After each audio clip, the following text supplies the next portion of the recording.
Witajcie kochani w pierwszym odcinku Kurak odpowiada. Podcastu, w którym Kurak odpowiada na wasze pytania. Ja jestem Piotr. Kurak! I dziś Kurak odpowie na pytanie. Kurak, jak właściwie znalazłeś się pod barierą? Kurak lubi to pytanie, bo Kurak bardzo lubi wracać do te czasy. Tamte czasy dobre. To było kilka dni po Kurakowym wypadku. Kurak odwiedzał Kurakowy szczurzy przyjaciel w dokach. Kurak mu dawał chleba, bo Kurak był dobry chłop. Nawet jak Kurak miał problemy, to i tak był dobry chłop. Nawet dla przyjaciel szczur. Kurak bywał w dokach często, bo tam często ktoś miał dla Kurak robota. Odkąd Kurakowy zapadł, zakład nie umarł. Odkąd Kurakowy zakład upadł, to Kurak tam sobie mieszkał. Pomiędzy te takie skrzynie, co jak stoją statki, to tam kładą. No i wszyscy wiedzieli, że Kurak tam zawsze. No i Kurak jadł se Kurakowy specjał, potrawka z trawa i piasku i ze specjalny sekretny składnik. No i nagle brum! Za skrzyni wypada strażnik.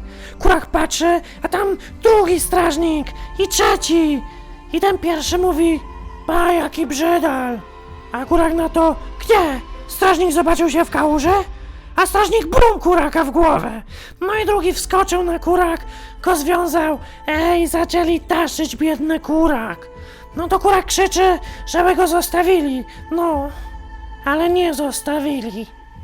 No i Kurak patrzy, a po drodze to ten taki duży domek, co siedzą strażniki i te ziomki za kratami, a tam facet śpi na bruku. No, mocno śpi, bo aż mu głowa odpadła i leżała obok. No to Kurak mówi: "Ojoj, ale biedak śpi tutaj, pewnie mu zimno." No i wtedy strażnik powiedział: "Czyli się przyznajesz? Słyszeli? Brzydal się przyznał."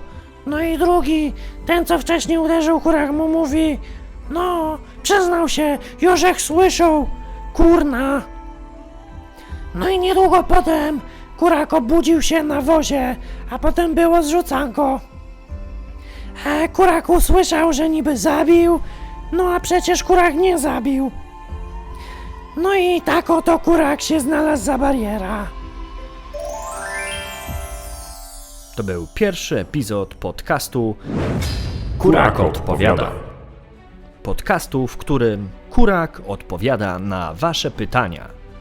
Jeśli masz jakieś pytanie do Kuraka, zostaw je na kanale Kurak Posting na Discordzie LARP Gothic.